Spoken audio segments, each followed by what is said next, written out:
Will I ever get that promotion at work? Will it ever be something more? Will it ever be something less?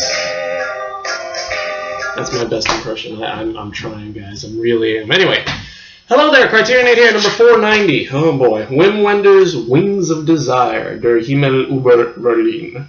1987, 120 minutes, black and white, color stereo, German, French, and English with English subtitles and 1.6, blah, blah, blah. So, this is not our first Wim Wenders rodeo, our first feature by him, but I've seen some of his stuff. Obviously, Tokyo Ga, the movie about Tokyo that was included in the late spring package, as well as I've seen one of his The Social Club, which we'll review in full much years from now, probably. So we'll get to those ones eventually. But I've seen those two, so I know a little bit of Wenders. This is obviously first fictional movie, and yikes! It's extremely artsy fartsy. This guy gives Bergman a run for his money. I'll tell you that much. It's not bad. I mean, there's a plot to it, and it makes sense. But at the same time, it's also it's extremely artistic. Yes, quite. Not much to say about it though, as far as describing it and what happens. Basically, it's about these two angels whose names I cannot remember: Daniel and Cassel or something like that. And they are these two angels who kind of float around this city, and are in Berlin, and they listen to everyone's thoughts. They can hear everyone's thoughts and prayers and things like that.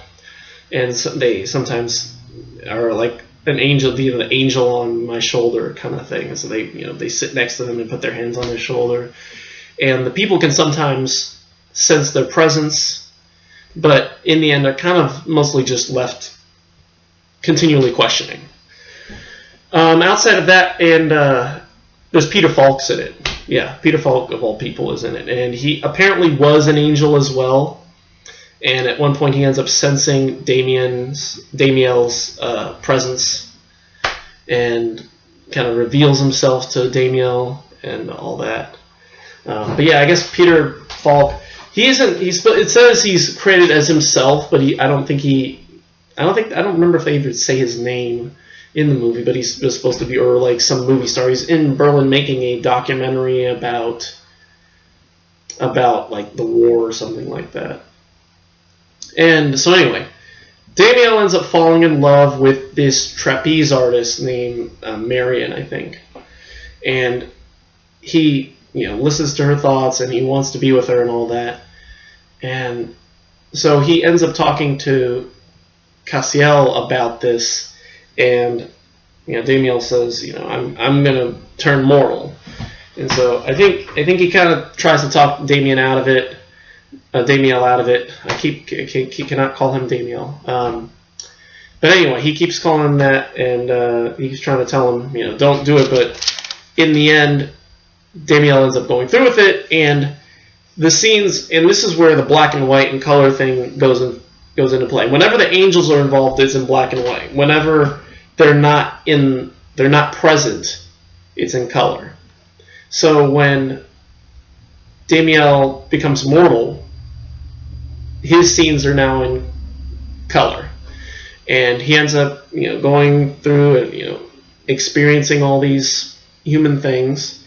And eventually he ends up meeting Marion at the end of the movie, and they fall in love, and they work together, and that's about it. And she meets him at a Nick Cave and the Bad Seeds concert. Nick Cave and the Bad Seeds, of all people, they're in this movie too. God, that's a trip. It's like all these great music. I wish I knew who the first band was. I need to look that up, because there's a scene earlier where Damiel sees Marion dancing at a concert, and it's not Nick Cave at the Bad Seeds, but it's another kind of 80s dark wave kind of band, and I didn't recognize them. I'm sure there's somebody I probably have heard of, although maybe they're not. But anyway, so that's basically the plot. it's again very artistic in that you hear most of the dialogue is just all these people talking about their dreams, all the people in the city. There's a guy trying to commit suicide that Cassiel tries to save and ends up failing at. There's an older couple complaining about their teenage son who's a rock and roll star, wants to be a rock and roll star, and can't decide between the guitar and the drums.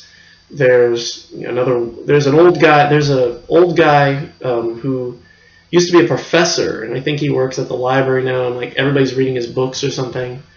And he'll come into play, like that actor. I forget what is his name.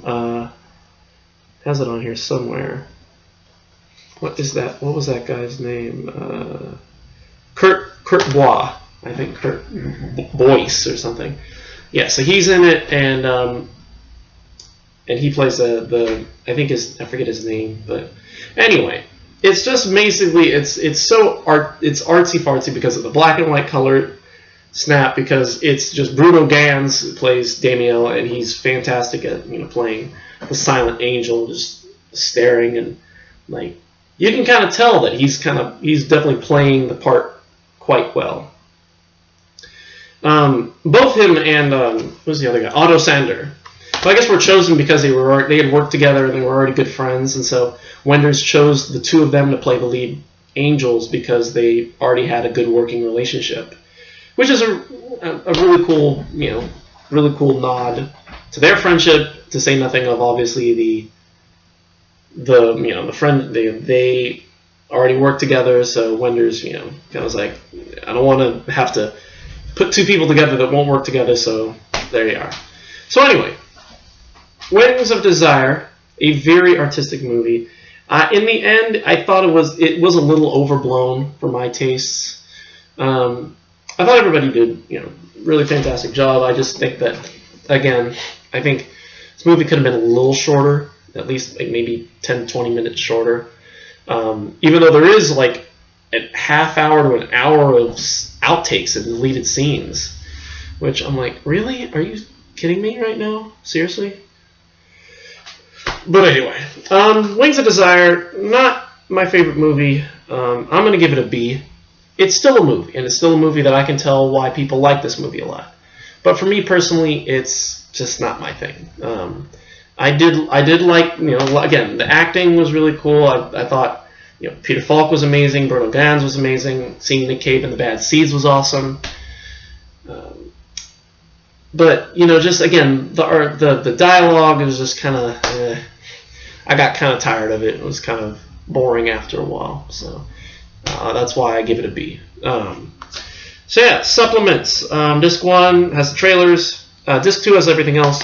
There's a 2003 documentary called The Angels Among Us, which has interviews with Peter Falk and Bruno Ganz and Wim Wenders, Otto Sander, and then there's an excerpt from an episode of a show called Cinemas, a French television program called Wim Wenders Berlin, January 1987, which features Wenders shooting Wings of Desire. There's an interview with Henri Alicon, who's the director of photography. There's also an excerpt from a film called Alicon La Lumière from 1985, which is a showcase on his life.